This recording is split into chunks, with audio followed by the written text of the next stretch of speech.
Imagina una creación tan rentable que no necesita fábrica, ni materia prima, ni siquiera forma. Algo que la gente compra todos los días sin verlo, tocarlo ni cuestionarlo.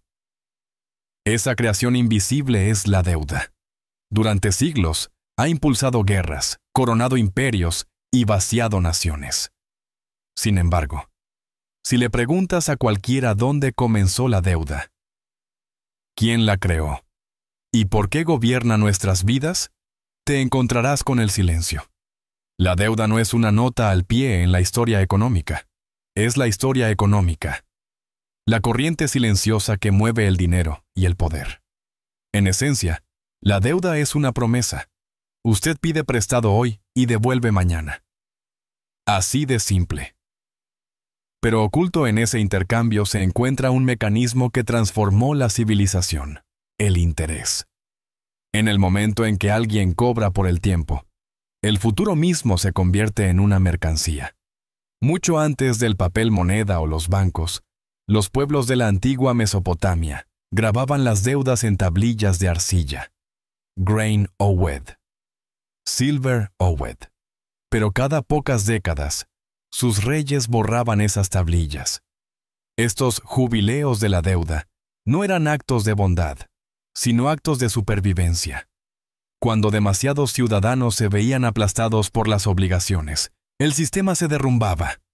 Había que restaurar la libertad o el imperio se pudriría desde dentro. La Biblia hebrea se hace eco de esa sabiduría. Cada 50 años ordena el perdón de las deudas. El mensaje era claro. El crédito podía construir una comunidad, pero sin control, podía esclavizarla. Sin embargo, con el tiempo, esa precaución se desvaneció.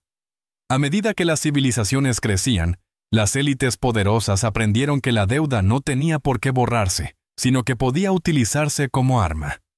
En la Europa medieval, la Iglesia condenaba la usura, el cobro de intereses excesivos.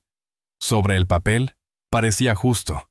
En la práctica, los comerciantes y banqueros simplemente aprendieron a ocultarlo. Un préstamo se convirtió en un acuerdo comercial. Los intereses se disfrazaron de comisiones.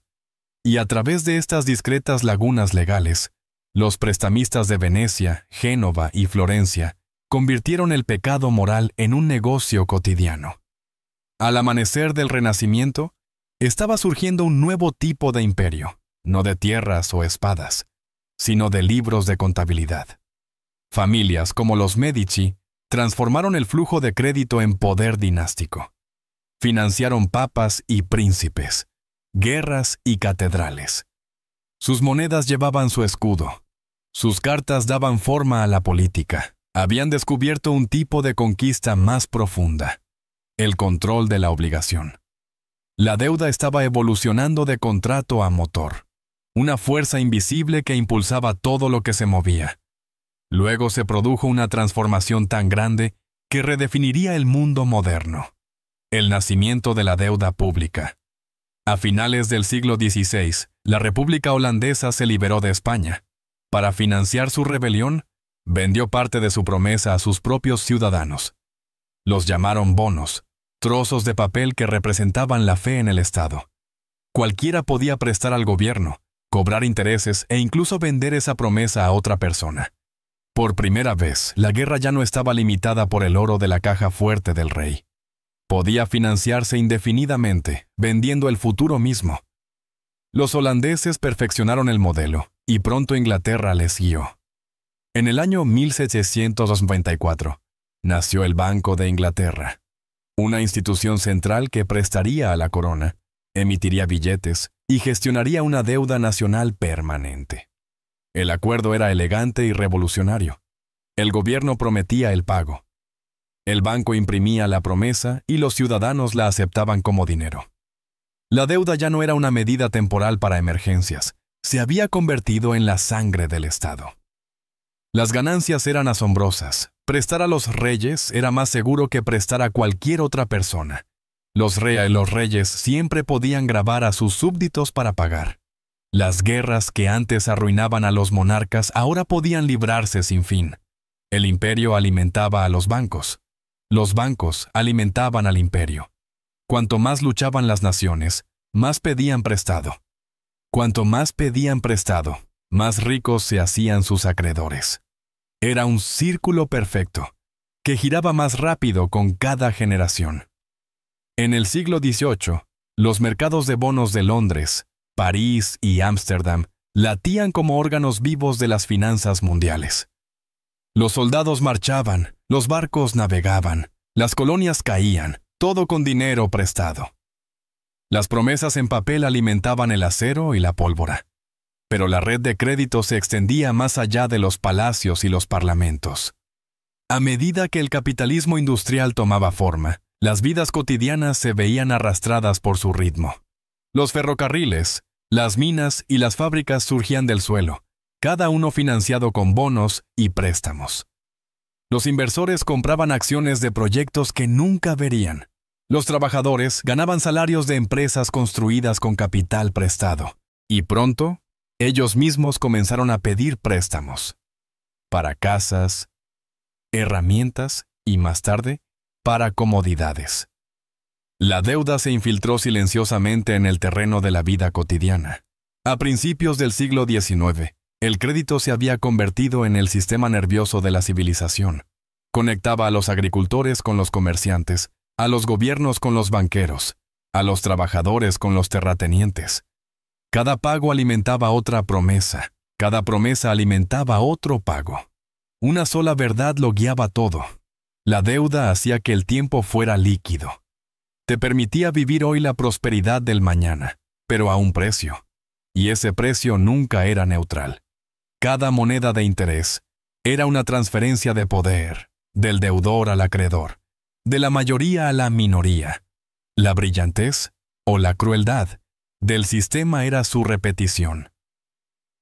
Un producto vendido una vez genera beneficios una vez, pero una deuda genera beneficios una y otra vez, mes tras mes, año tras año. Una casa comprada a crédito podía costar el doble de su valor. Un pequeño retraso en el pago podía duplicar los intereses adeudados. Lo que comenzó como una promesa se convirtió poco a poco en una trampa. Sin embargo, pocos lo veían así. Para los comerciantes, la deuda financiaba el comercio. Para los gobiernos, sostenía el imperio. Para los trabajadores, ofrecía el sueño del progreso. El endeudamiento se convirtió en sinónimo de crecimiento, prueba de que el futuro sería más rico que el presente. La deuda había logrado lo que ningún producto en la historia había conseguido. Hacía que la dependencia se sintiera como libertad. Los grandes financieros de Ámsterdam, Londres y París lo entendían perfectamente. Ya no se limitaban a gestionar la deuda, sino que la fabricaban. Cada nueva guerra, cada nuevo ferrocarril, cada nuevo invento se convertía en otra oportunidad para prestar, cobrar y expandirse. El libro de contabilidad había sustituido a la espada, y detrás del triunfo de cada imperio había una fila de acreedores contando los intereses, moldeando silenciosamente el destino de las naciones. A finales del siglo XIX, el mapa económico mundial brillaba con su influencia. Las colonias se hipotecaban para pagar las conquistas. Las industrias nacían endeudadas y morían endeudadas. El equilibrio de poder ya no residía exclusivamente en los ejércitos o los recursos, sino en la capacidad de pedir préstamos y de hacer que otros los pidieran. La deuda había pasado de ser un instrumento financiero a convertirse en una filosofía. Susurraba que el crecimiento podía ser infinito, que el futuro era una mina inagotable de riqueza a la espera de ser extraída. Pero todas las minas, por profundas que sean, acaban topándose con roca. Y cuando eso ocurría, el coste no recaía sobre los prestamistas. Recaía sobre los prestatarios, sobre los millones de personas cuyas vidas se habían construido sobre promesas invisibles. A principios del siglo XX, la deuda ya no era dominio exclusivo de reyes o capitanes de comercio. Se había infiltrado en las cocinas, las fábricas y las nóminas. Pedir préstamos se había convertido en una forma de vida. El libro de contabilidad del banquero era ahora el diario de todo el mundo. Las hipotecas y los planes de pago a plazos convirtieron las aspiraciones en obligaciones. Ser propietario de una vivienda, que antes era un signo de independencia, significaba firmar un contrato que obligaba a toda una generación a 3 décadas de pagos. El crédito ya no tenía el aroma de la vergüenza, olía a progreso. Después de la Segunda Guerra Mundial, las naciones se reconstruyeron con dinero prestado. Los arquitectos de Bretton Woods, reunidos en 1944, prometieron estabilidad, pero ofrecieron otra cosa: una máquina que institucionalizó la deuda. Las nuevas instituciones, el Fondo Monetario Internacional y el Banco Mundial, ofrecían salvavidas que venían con ganchos invisibles. Las naciones podían pedir préstamos para crecer, pero solo en los términos establecidos por sus acreedores. Detrás del pulido lenguaje del desarrollo se escondía una regla simple: obediencia a cambio de liquidez. Los países que no cumplían se enfrentaban a la lenta asfixia de la retención de fondos.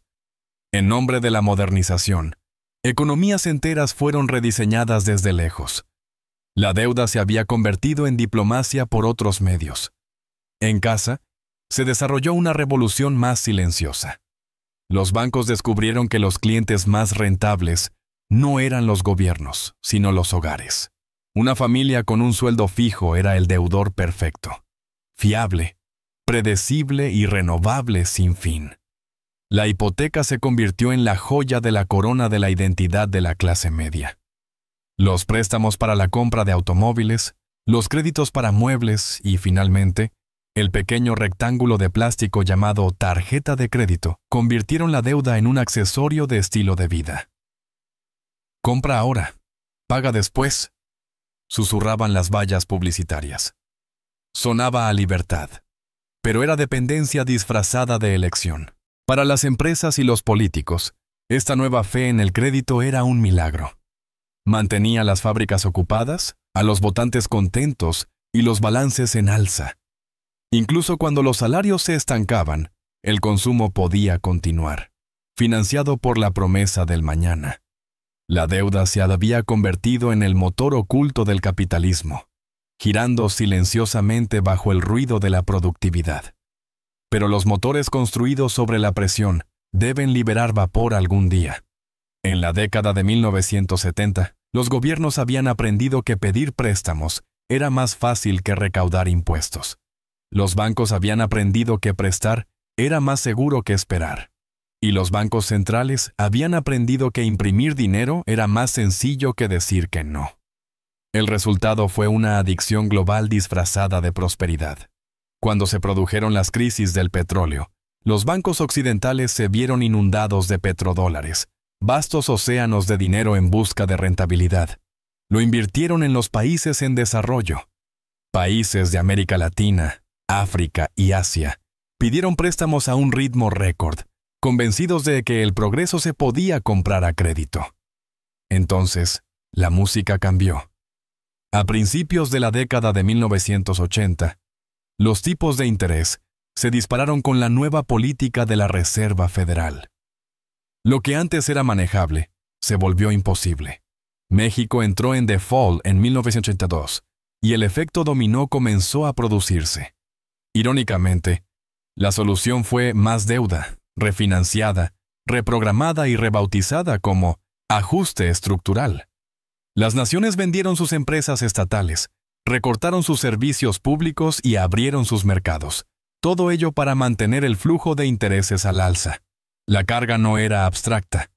Se traducía en el aumento de los precios de los alimentos, hospitales vacíos y escuelas cerradas. Para la mayoría, austeridad. Para unos pocos, estabilidad. La deuda se había convertido en el arma silenciosa del imperio.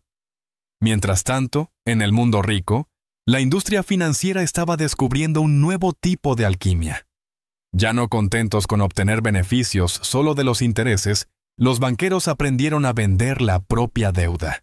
Las hipotecas, los préstamos para la compra de automóviles y los pagarés corporativos se agruparon en paquetes, se dividieron en tramos y se negociaron como metales preciosos.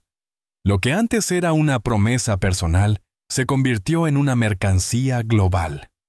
Era la era de la financiarización, el momento en que el crédito se convirtió en la materia prima de la era moderna. Un banco podía conceder un préstamo, venderlo a los inversores y seguir adelante, cobrando comisiones en cada etapa. Se decía que el riesgo se repartía. En realidad, se ocultaba. A la espera. Cuando finalmente salió a la luz en 2008, la ilusión se hizo añicos. El mercado inmobiliario se derrumbó y las torres de apalancamiento se desmoronaron. Millones de personas perdieron sus casas, sus trabajos y sus ahorros. Sin embargo, las mismas instituciones que provocaron el desastre fueron las primeras en ser rescatadas. Los gobiernos imprimieron billones para salvar a los acreedores, demostrando una vez más a quién servía el sistema. La deuda, en lugar de reducirse, se disparó. Los tipos de interés cero y los estímulos de los bancos centrales hicieron que los préstamos fueran más baratos que nunca. La cura era la misma que la enfermedad. Más crédito, más liquidez, más promesas. La adicción se agravó. Hoy en día, la deuda mundial supera los 300 billones de dólares, 3 veces la producción anual del planeta. Nunca antes la humanidad había debido tanto a tan pocos. Los políticos lo llaman crecimiento. Los economistas lo registran como progreso, pero la mayor parte no es más que los ingresos del mañana gastados hoy. Un estudiante firma un contrato para estudiar y comienza su vida adulta encadenado. Una familia compra una casa y se pasa toda la vida pagando el doble de su precio. Una nación tiene déficit y lo llama inversión. Las cifras aumentan. La libertad disminuye. La inflación es el ladrón silencioso. Se convierte en cómplice del sistema. Erode los salarios, devalúa los ahorros y hace que el reembolso solo sea posible al restar valor al dinero. La prosperidad resulta ser una palanca con una sonrisa amistosa.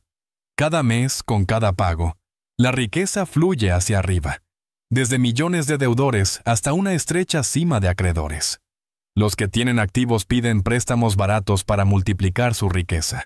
Los que no los tienen, pagan caro para sobrevivir. La deuda se convierte no solo en una herramienta económica, sino en un espejo de la desigualdad. Y aún así, el sistema evoluciona. Los bancos centrales hablan ahora de monedas digitales, dinero que se puede programar, rastrear y controlar línea por línea de código. Los préstamos podrían aprobarse o cancelarse automáticamente. Los intereses podrían ajustarse en tiempo real.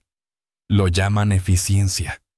Pero la historia susurra otra palabra: control. Desde las tablillas de arcilla hasta la cadena de bloques, el patrón sigue siendo el mismo. La deuda enriquece al prestamista, disciplina al prestatario y reescribe el significado de la libertad. La brillantez del sistema radica en su invisibilidad. Lo celebramos como crecimiento, lo aplaudimos como oportunidad y rara vez vemos las cadenas que hay debajo. No requiere ejércitos ni conquistas, solo confianza. Mientras la gente crea que el mañana pagará por el hoy, la máquina seguirá funcionando. Pero toda máquina construida sobre promesas debe enfrentarse algún día al momento en que las promesas se agotan. Lo que sucederá entonces aún no está escrito. Quizás la lección sea sencilla. La verdadera riqueza no es la capacidad de pedir prestado sin fin, sino la libertad de vivir sin deudas. Cada época cree que ha dominado la deuda. Cada época descubre que solo ha sido dominada por ella. La historia no se repite, pero rima en intereses. Desde la arcilla de Mesopotamia hasta las pantallas de Wall Street, el eco perdura. El producto más rentable jamás inventado nunca fue una cosa, fue una promesa, y el mundo sigue pagando por ello.